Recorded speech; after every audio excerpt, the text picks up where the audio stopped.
So our letterbox was in desperate need of either being replaced or upgraded. And I had an idea of how I could use the existing metal box and clad it with Merbau decking boards. Merbau. No, it's Merbau. Well, you know what? This is my project, so it's Merbau. As I was saying, I had an idea of how I could use the existing metal box and clad it with Merbau decking boards to match in with other elements at the front of the house. Structurally, the metal box was in perfect condition as it was made of a heavy gauge steel. The mail slot cover was also going to be reused, but the top curved section had to go. You can see here how that top curved piece of metal is just folded over that lip of the flat sheet of the letterbox, and it was fixed in place with a couple of spot welds.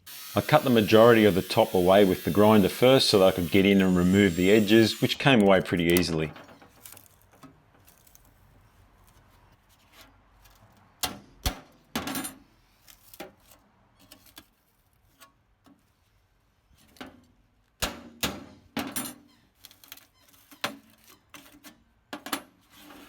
I kept the lip on the box to maintain the weather sealing rather than cutting it off. I then gave it a good clean up with a flat disc, removing any rust and flaky paint.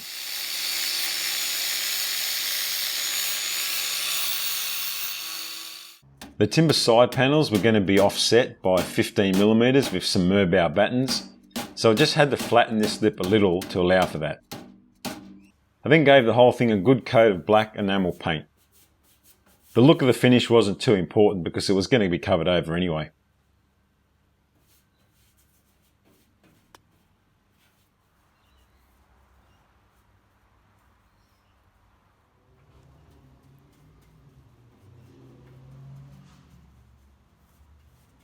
For the front panel of the letterbox, I was going to reuse one of these prefabricated Merbau screens that I bought a few years ago from the big green shed to knock together to make a cover for a large gas bottle, which we don't have anymore. The sides and top of the letterbox will be made from 90mm wide decking boards. The side panels are made up of 5 boards fixed together with a 3mm gap using some of the old screen slats. I pre-drilled a pilot hole for all the screws because they were close to the edges of the boards, and Merbau's a very hard and dense timber. I should mention here that all the pieces got at least 2 or 3 coats of a good decking oil before assembly.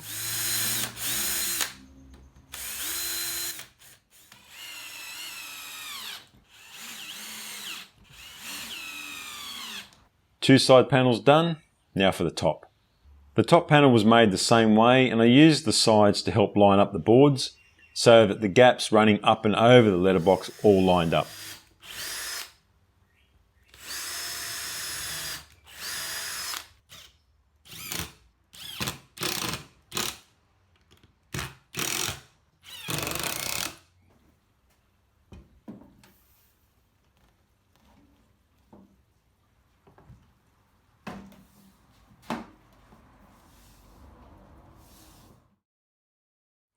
The panels get fixed to the letterbox by screwing through from the inside into the battens, so I marked the position for the holes using masking tape just so I could see the marks, and then drilled out the holes.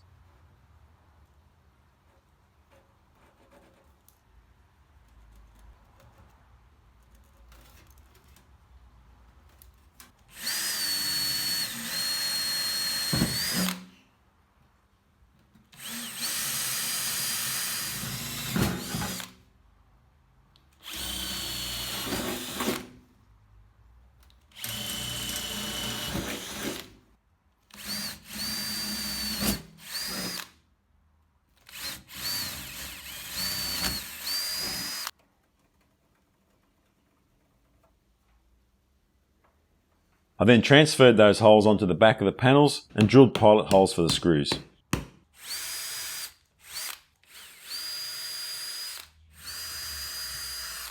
Which I installed using one of these nifty right angle drivers.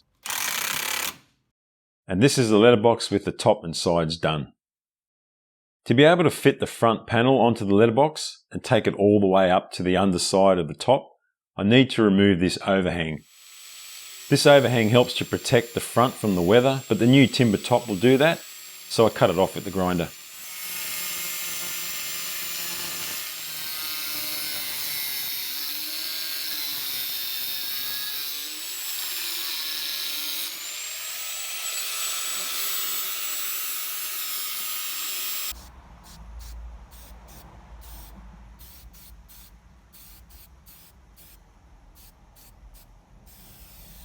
The side panels were bowing out slightly because of the narrow battens I used to hold them together, and this was visible at the four corners when looking down onto the letterbox.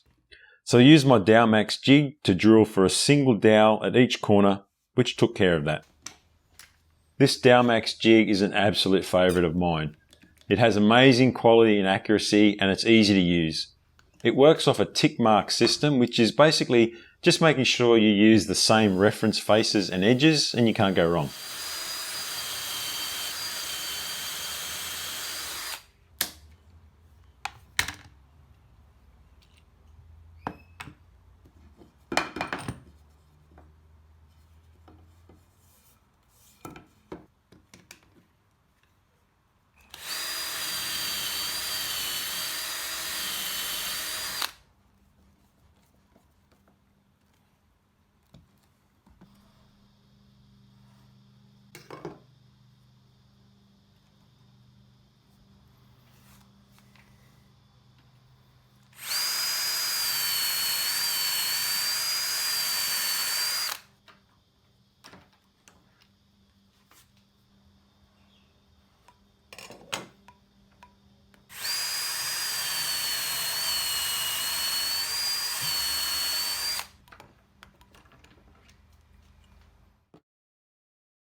Because the letterbox is exposed to the elements, I used 6mm brass rod for the dowels and just placed them in the holes.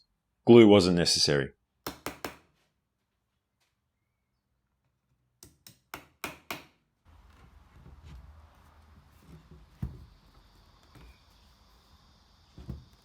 Perfect fit.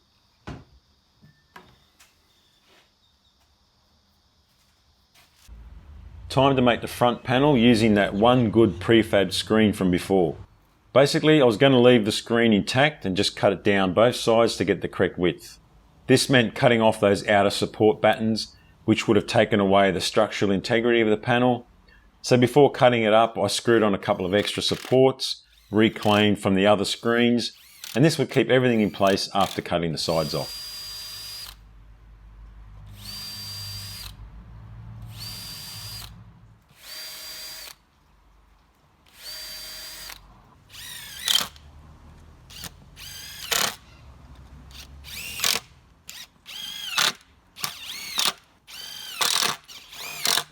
When cutting the sides, I first did a shallow score cut, then a full depth cut to prevent any tear out on the front of the panel.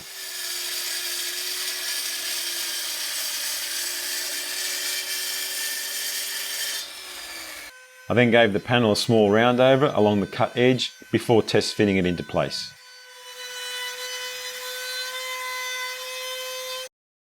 How good's that? While I had the front panel in place, I traced the cutout for the mail slot and the fixing holes for the cover. I drilled pilot holes where the fixing screws went so I could locate them on the front of the panel, and for the slot, the second slat needed to come out so I could cut it on the bandsaw, and the third slat could be cut right through in place with a handsaw.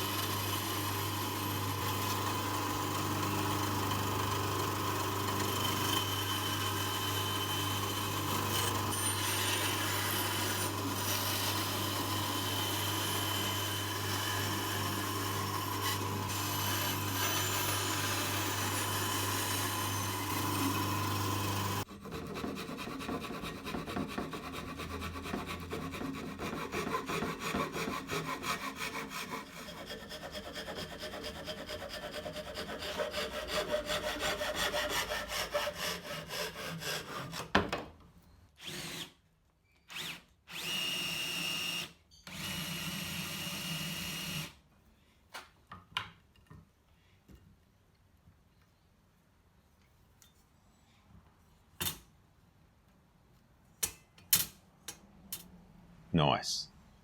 To fix the front panel to the sides, I used these old brackets I had lying around. The front panel also gets fixed at the top with a couple of 1/4-inch screws into the back of the mail slot cover. To finish off the side panels, I added a batten along the bottom edge just to tie off those loose ends.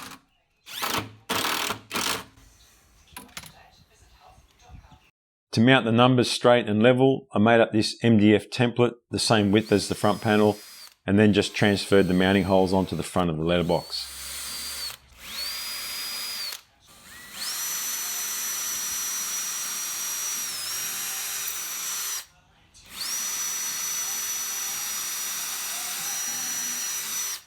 And to attach the numbers, I used the mounting hardware that came with them, which was these little threaded rods that had a nut and washer attached from the back. And that was it. Because I reused the old letterbox, I was able to mount it back onto the original post that was concreted into the ground.